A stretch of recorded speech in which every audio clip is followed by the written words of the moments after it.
Hi everyone, welcome to job updates Telugu YouTube channel. Friends, daily job notifications మీరు miss అవ్వకుండా పొందాలి అనుకుంటే తప్పనిసరిగా మన జాబ్ అప్డేట్స్ తెలుగు యూట్యూబ్ ఛానల్కి సబ్స్క్రైబ్ చేసుకోండి.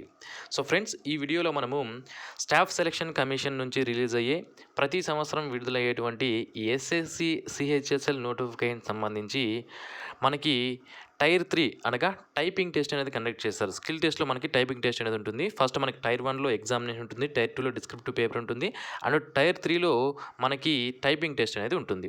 ఈ టైపింగ్ టెస్ట్ క్వాలిఫై అయితేనే మీకు జాబ్ అనేది ఇస్తారు. మీకు టైర్ 1, టైర్ 2లో ఎన్ని మార్కులు వచ్చినా వాళ్ళు కన్సిడర్ చేసుకోరు.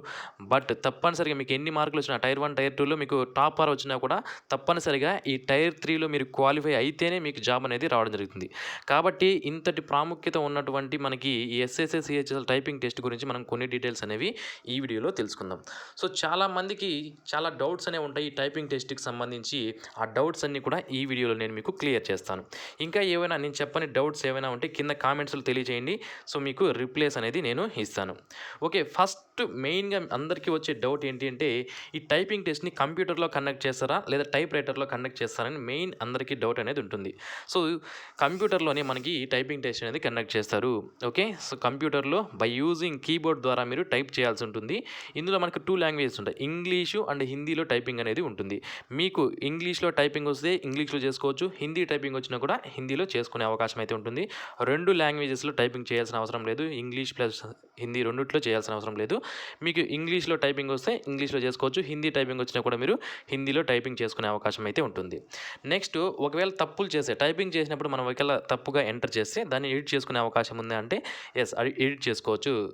దానికి సంబంధించిన డీటెయిల్స్ కూడా తెలియజేస్తాను. నెక్స్ట్, టైప్ చేయాల్సిన మ్యాటర్ని మన కంప్యూటర్ డిస్ప్లేలో ఇస్తారా లేదా అదర్గా వేరే పేపర్లో ఇస్తారా అనేది కూడా తెలియజేస్తాను. డెమో టెస్ట్కి సంబంధించి మనకి నెక్స్ట్ పర్సంటేజ్ ఆఫ్ ఎర్రర్లు ఎంత పర్సంటేజ్ వరకు మనకి అవకాశం ఉంటుంది, ఎన్ని తప్పులు చేస్తే మనకి అట్లా కన్సిడర్ చేసుకుంటారు అనేది. నెక్స్ట్, ఫుల్ మిస్టేక్స్ అంటే ఏంటి, హాఫ్ మిస్టేక్స్ అంటే ఏంటి, ఇలా అన్ని వివరాలు తెలుసుకుందాం. ఫస్ట్ మనకి మీరు తెలుసుకోవాల్సింది ఏంటి అంటే మనము ఆ రోజు మనకి టైపింగ్ టెస్ట్ ఉంది అని మనకి అడ్మిట్ కార్డ్స్ అనేవి రిలీజ్ చేస్తారు. అవి డౌన్లోడ్ చేసుకొని ఆ డేట్ని మనం వెళ్తే ఫస్ట్ మీకు టైపింగ్ టెస్ట్ అనేది కండక్ట్ చేయరు. ఫస్ట్ మీకు డాక్యుమెంట్ వెరిఫికేషన్ అనేది కండక్ట్ చేయడం అనేది జరుగుతుంది. ఈ డాక్యుమెంట్ వెరిఫికేషన్కి సంబంధించి చాలామంది క్యాండిడేట్స్ అటెండ్ అయి ఉంటారు కాబట్టి 2 నుంచి 3 గంటల వరకు కూడా మనకి ఈ డాక్యుమెంట్ వెరిఫికేషన్ అనేది జరుగుతుంది. తర్వాత ఈ డాక్యుమెంట్ వెరిఫికేషన్ కంప్లీట్ అయిన తర్వాత మిమ్మల్ని కంప్యూటర్ ల్యాబ్కి తీసుకువెళ్ళడం జరుగుతుంది. సో కంప్యూటర్ ల్యాబ్కి తీసుకెళ్ళి టైపింగ్ టెస్ట్కి అనేది తీసుకెళ్ళడం జరుగుతుంది. ఇక్కడ వెంటనే మీకు టైపింగ్ టెస్ట్ అనేది కండక్ట్ చేయరు. ఫస్ట్ మీకు లాగిన్ క్రెడెన్షియల్స్ ఇచ్చి లాగిన్ అవ్వమని చెప్తారు. లాగిన్ అయిన తర్వాత మీకు డెమో టెస్ట్ అనేది ఉంటుంది. అంటే సో టైపింగ్ టెస్ట్ ఏ విధంగా ఉంటుంది అనేది మీరు తెలుసుకోవడానికి డెమో టెస్ట్ ఉంటుంది.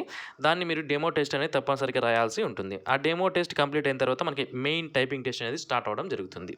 ఓకే, సో ఇది ఇక్కడ మనకి స్కిల్ టెస్ట్ అనేది ఎవరైతే మనకి షార్ట్ లిస్ట్ చేస్తారో అంటే టైర్ 2 మరియు టైర్ 1లో వచ్చిన మార్కులను బేస్ చేసుకొని మనకి స్కిల్ టెస్ట్కి పంపించడం అనేది జరుగుతుంది. టైర్ 3 టెస్ట్కి పంపిస్తారు. ఇక్కడ మనకి స్కిల్ టెస్ట్ లేదా టైపింగ్ టెస్ట్ అనేది 2 ఉంటాయి.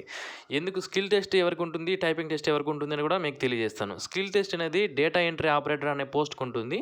టైపింగ్ టెస్ట్ అనేది మనకి లోయర్ డివిజన్ క్లర్క్కి, పోస్టల్ అసిస్టెంట్ మరియు షార్టనింగ్ అసిస్టెంట్ ఏదైతే ఉంటుందో ఆ వేకెన్సీస్కి ఉండడం జరుగుతుంది. ఇది మనకి మెయిన్గా మీరు గుర్తుపెట్టుకోవాల్సినటువంటిది. ఇక మనకి ఈ టైపింగ్ టెస్ట్ కానీ ఎక్కడ కండక్ట్ చేస్తారంటే మనకి రీజనల్ ఆఫీసర్స్ ఏవైతే ఉంటాయో స్టాఫ్ సెలక్షన్ కమిషన్కి సంబంధించిన రీజనల్ ఆఫీసర్స్ ఎక్కడైతే ఉంటారో అక్కడ ఈ స్కిల్ టెస్ట్ లేదా టైపింగ్ టెస్ట్ అనేది కండక్ట్ చేస్తామని క్లియర్గా మనకి మెన్షన్ చేయడం అనేది జరిగింది. ఇక క్వాలిఫైయింగ్ నేచర్లో మాత్రమే ఉంటాయి. దీంట్లో వచ్చిన మార్కులను అయితే బేస్ చేసుకోరు మనకి ఫైనల్ సెలక్షన్కి. జస్ట్ మీరు దీంట్లో క్వాలిఫై అయితే సరిపోతుంది. మనకి ఎర్రర్ పర్సంటేజ్ అనేది 2 డెసిమల్ ప్లేసెస్ వరకు కూడా క్యాలిక్యులేట్ చేసుకుంటామని మనకి మెన్షన్ చేశారు. ఇవి మనకి ఇంపార్టెంట్ ఇన్స్ట్రక్షన్స్ టైపింగ్ టెస్ట్కి సంబంధించి. నెక్స్ట్ ఏంటి అంటే మనకి ఇక్కడ చూసుకోవచ్చు, మనకి స్కిల్ టెస్ట్ అనేది ఒక పోస్ట్కి డేటా ఎంట్రీ పోస్ట్కి అయితే స్కిల్ టెస్ట్ అంటాము. మిగిలిన పోస్టులు అయినటువంటి lower division clerk, postal assistant, shortening assistant ఏవైతే ఉన్నాయో, జూనియర్ సెక్రటరియట్ అసిస్టెంట్ ఈ పోస్టులు ఏవైతే ఉన్నాయో వీటికి టైపింగ్ టెస్ట్ అనేది అంటాం. ఇది మీరు జాగ్రత్తగా గుర్తుపెట్టుకోవాలి. ఓకే, సో మీకు skill test plus typing test 2 ఉంటాయి. ఇది కూడా మీరు జాగ్రత్తగా గుర్తుపెట్టుకోవాల్సి ఉంటుంది. ఓకే, సో మీరు ఆన్లైన్లో అప్లై చేసుకునేటప్పుడు skill test data entry operator పోస్ట్కి అప్లై చేస్తున్నారా అని అడుగుతుంది. ఎస్ అని మీరు కానీ క్లిక్ చేస్తే తప్పనిసరిగా స్కిల్ టెస్ట్ కూడా రాయాల్సి ఉంటుంది అండ్ టైపింగ్ టెస్ట్ కూడా రాయాల్సి ఉంటుంది. ఇది మీరు జాగ్రత్తగా గుర్తుపెట్టుకోవాలి. ఓకే, ఇక్కడ మనకి చూడండి ఇంపార్టెంట్ ఇన్స్ట్రక్షన్స్. ఫస్ట్ నేను దేని గురించి చెప్తున్నా అంటే lower division clerk, junior secretary assistant, postal assistant, shortening assistant సంబంధించిన పోస్టులకు చెప్తున్నాను. టైపింగ్ టెస్ట్ అనేది హిందీ, ఇంగ్లీష్లో రెండిట్లోనూ ఉంటుంది. మీకు ఏ లాంగ్వేజ్ కావాలంటే ఆ లాంగ్వేజ్ చూస్ చేసుకోవచ్చు. అండ్ ఇక్కడ మనకి choice of test given application form treated as final. మీరు అప్లికేషన్ ఫామ్‌లో ఏదైతే చాయిస్ ఆఫ్ టెస్ట్ అనేది మీరు హిందీనా, ఇంగ్లీష్ అనేది చూస్ చేసుకొని ఉంటారు కదా! అది మీకు ఫైనలు. తర్వాత మార్చుకునే అవకాశం అయితే ఉండదు. కాబట్టి మీరు ఆన్‌లైన్‌లో అప్లికేషన్ ఫిలప్ చేసేటప్పుడు హిందీలో టైప్ చేశారా, ఇంగ్లీష్‌లో టైప్ చేశారా అనేది క్లియర్‌గా మీరు అక్కడ ఎంటర్ చేయాల్సి ఉంటుంది. ఇక ఈ పోస్టులకు సంబంధించి 35 వర్డ్స్ పర్ మినిట్ టైపింగ్ అనేది మీరు చేయవలసి ఉంటుంది. ఒకవేళ ఇంగ్లీష్ టైపింగ్ వస్తే 35 words per minute, Hindi typing వస్తే 30 వర్డ్స్ పర్ మినిట్ టైపింగ్ చేస్తే సరిపోతుంది. ఇక్కడ మాకు టైపింగ్ రాదు అనుకునే వాళ్ళు ఈ 35 వర్డ్స్ పర్ మినిట్ అనేది ఏమి ఇబ్బంది కాదు. ఒక నెలలో మీరు ఈజీగా నేర్చుకోవచ్చు దీనికి సంబంధించి. ఓకే. నెక్స్ట్ 10 మినిట్స్ అనేది మనకి టైం అనేది ఇస్తారు. ఎవరైతే స్క్రైబ్ ఉంటారో వాళ్ళకైతే 15 మినిట్స్ వరకు కూడా ఉంటుంది. నెక్స్ట్ పోస్ట్ మంచి డేటా ఎంట్రీ ఆపరేటర్ పోస్ట్‌కి అయితే మనకి స్కిల్ టెస్ట్ అనేది ఉంటుంది. డేటా ఎంట్రీ స్పీడ్ అనేది చెక్ చేస్తారు. మనకి అందులో అవి కూడా మనకి డేటా ఎంట్రీ ఆపరేటర్‌లో 2 టైప్స్ ఉంటాయి. ఆ data entry operator C&AG controller and auditor general of India ఆ పోస్ట్‌కి మీరు అప్లై చేయాలి అనుకుంటే 15,000 కీ డిప్రెషన్స్ పర్ అవర్ అనేది టైప్ చేయాలి. మిగిలిన పోస్టులకి డేటా ఎంట్రీ పోస్టులకి అప్లై చేయాలనుకుంటే 8,000 కీ డిప్రెషన్స్ పర్ అవర్ అనేది మీరు టైప్ చేయాల్సి ఉంటుంది. ఇది ఇంపార్టెంట్‌గా మీరు గుర్తుపెట్టుకోవాల్సింది. ఓకే. సో నెక్స్ట్ వచ్చి మనకి ఈ స్కిల్ టెస్ట్‌కి సంబంధించి నేను ఆల్రెడీ చెప్పాను కదా! సో డేటా ఎంట్రీ ఆపరేటర్ పోస్ట్‌కి అయితే 15,000 కీ డిప్రెషన్స్ అనేవి ఉంటాయి. ఒకవేళ ఎల్‌డీసీ పోస్ట్‌కి అయితే 10 నిమిషాల డ్యూరేషన్ అనేది ఉంటుంది. 35 వర్డ్స్ పర్ మినిట్ టైపింగ్ అనేది ఉంటుంది. 1750 కీ డిప్రెషన్స్ పర్ అవర్ అనేది 35 words per minute equal to 1750 key depressions per hour. Okay. Next data entry operator పోస్ట్‌కి అయితే 15 మినిట్స్ టెస్ట్ డ్యూరేషన్ అనేది ఉంటుంది. 27 వర్డ్స్ పర్ మినిట్ టైపింగ్ లేదా 2000 కీ డిప్రెషన్స్ పర్ అవర్ అనేది ఉంటుంది. హిందీలో అయితే 10 మినిట్స్ ఉంటుంది. ఎర్రర్ పర్సెంటేజ్ ఏ విధంగా క్యాలిక్యులేట్ చేస్తారనేది ఇక్కడ చూడొచ్చు. Number of errors divided by key depressions into 100. ఇక్కడ నెంబర్ ఆఫ్ ఎర్రర్స్ అన్నారు. ఆ నెంబర్ ఆఫ్ ఎర్రర్స్‌ని ఎలా క్యాలిక్యులేట్ చేయాలని కూడా మీకు తెలియజేస్తాను. ఎర్రర్ పర్సెంటేజ్‌ని ఎలా క్యాలిక్యులేట్ చేస్తారండి ఫార్ములా వచ్చి మనకిది. Number of errors divided by key depressions into 100. ఇప్పుడు మనము టైప్స్ ఆఫ్ ఎర్రర్స్ అంటే ఏంటో తెలుసుకుందాం. మనకి ఫుల్ మిస్టేక్ అంటే ఏంటి? హాఫ్ మిస్టేక్ అంటే ఏంటి అనేది టైపింగ్ టెస్ట్‌కి వెళ్ళాల్సిన ప్రతి ఒక్కరూ తెలుసుకోవాల్సినటువంటి డీటెయిల్స్. మనకి ఫుల్ మిస్టేక్ అంటే ఏంటి అంటే మీరు ఏదైనా ఒక వర్డ్‌ని యాడ్ చేస్తే అంటే ఆల్రెడీ మనం టైప్ చేస్తుంటాము. మనకి టైప్ చేసేదానికి ఇక్కడ మీరు ఒక డీటెయిల్ తెలుసుకోవాలి. ఏంటి అంటే మీరు టైప్ చేయాల్సినటువంటి ప్యాసేజ్ కానీ, వర్డ్స్ కానీ ఏవైతే ఉన్నాయో వాటిని మీకు ఒక పేపర్ పైన ప్రింట్ తీసి మీకు ఇస్తారు. మీరు ఆన్‌లైన్ టెస్ట్ స్టార్ట్ చేయబోయే 5 మినిట్స్ ముందు ఆ ప్రింట్ అనేది మీ దగ్గరికి ఇస్తారు. దాన్ని చూసి ఆ పేపర్‌లో ఉన్న మ్యాటర్‌ని చూసి మీరు అక్కడ టైప్ చేయాల్సి ఉంటుంది. ఓకే. కంప్యూటర్‌లో బై యూజింగ్ కీబోర్డ్ ద్వారా మీరు టైప్ చేయాల్సి ఉంటుంది. సో టైప్ చేసేటప్పుడు ఏదైనా ఒక వర్డ్ అక్కడ లేని వర్డ్‌ని గాని మీరు యాడ్ చేస్తే దాన్ని కూడా ఫుల్ మిస్టేక్ కింద తీసుకోవడం జరుగుతుంది. అలాగే అక్కడ ఉన్న వర్డ్‌ని ఒకవేళ మీరు తీసేసారనుకోండి, వర్డ్ గాని, ఫిగర్ గాని ఏదో ఒకటి దాన్ని గాని మీరు టైప్ చేయలేదనుకోండి, దాన్ని కూడా ఫుల్ మిస్టేక్ కిందకి తీసుకోవడం జరుగుతుంది. అలాగే మనకి ఏదైనా 2 వర్డ్స్‌ని కలిపేసామనుకోండి స్పేస్ ఇవ్వకుండా, అలాంటి దాన్ని కూడా మనకి హాఫ్ మిస్టేక్ కింద తీసుకోవడం అనేది జరుగుతుంది. ఇప్పుడు మనం ఫుల్ మిస్టేక్స్ గురించి తెలుసుకుందాం. హాఫ్ మిస్టేక్స్ విషయానికొస్తే స్పేసింగ్ ఎర్రర్స్. ఏదైనా వర్డ్స్ మధ్యలో మనకి స్పేస్ ఎంటర్ చేయకుండా 2 వర్డ్స్‌ని కలిపేసామనుకోండి, దాన్ని మనకి హాఫ్ మిస్టేక్ కింద తీసుకోవడం అనేది జరుగుతుంది. స్పెల్లింగ్ ఎర్రర్స్ ఏవైతే ఉంటాయో దాన్ని కూడా హాఫ్ మిస్టేక్స్ కింద తీసుకుంటారు. అండ్ రాంగ్ క్యాపిటలైజేషన్ మీరు ఎక్కడైనా క్యాపిటల్ లెటర్స్ టైప్ చేయాలనుకోండి, అక్కడ టైప్ చేయకుండా స్మాల్ లెటరే టైప్ చేస్తే దాన్ని కూడా మనకి హాఫ్ మిస్టేక్స్ కింద తీసుకోవడం అనేది జరుగుతుంది. ఇలా 2 హాఫ్ మిస్టేక్స్‌ని కలిపి ఒక మిస్టేక్‌గా మీకు పరిగణలోకి తీసుకుంటారు. ఇవి చాలా జాగ్రత్తగా మీరు గుర్తుపెట్టుకోవాల్సినటువంటి డీటెయిల్స్. మనకి 2015లో స్కిల్ టెస్ట్‌కి సంబంధించి మిస్టేక్ పర్సెంటేజ్ ఎంతుంటే అలౌవబుల్ అనేది మనకి ఇవ్వడం జరిగింది. బట్ 2015 తర్వాత మనకి ఇలాంటి డీటెయిల్స్ అయితే స్టాఫ్ సెలక్షన్ కమిషన్ నుంచి ఇవ్వలేదు. సో ప్రెజెంట్ అయితే నాకు తెలిసి ఒక 4-5% వరకు కూడా మనకి రిలాక్సబుల్ అనేది ఉంటుంది. ఎర్రర్ అంటే మీరు తప్పులు చేసినా కూడా 100% టైపింగ్ చేశారనుకోండి, దాంట్లో 4-5% తప్పులు చేసినా కూడా మీకు అలౌవబుల్ ఉంటుంది అని ఒక ఇది అనేది ఉంది.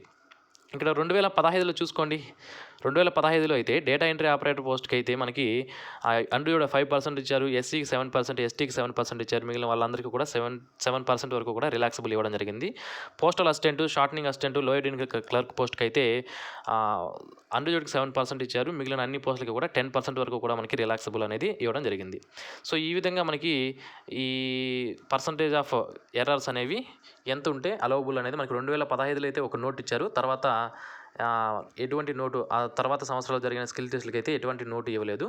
బట్ 4-5% వరకు అయితే మీరు ఎర్రర్స్ అనేవి చేసుకోవచ్చు. దాంట్లో ఎటువంటి తప్పు అనేది లేదు.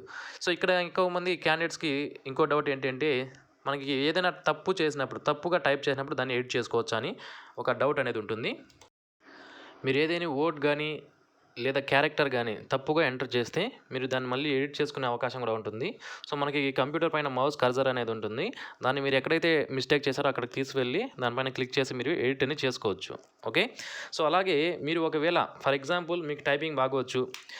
త్వరగా మొత్తం టైప్ చేశారు. వాళ్ళు ఇచ్చిన ప్యాసేజ్ మొత్తం టైప్ చేసేసారు.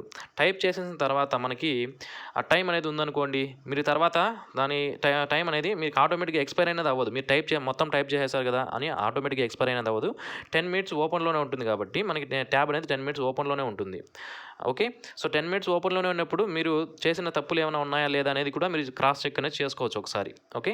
సో, ఇలా టైం ఉంటుంది కాబట్టి మీరు ఏమైనా తప్పులు ఎంటర్ చేసినా కూడా దాన్ని ఎడిట్ చేసుకునే అవకాశం అయితే ఉంటుంది. ఇక మనకి ఈ టైపింగ్ టెస్ట్ అనేది పెద్దగా ఇబ్బంది ఏం కలిగించదు.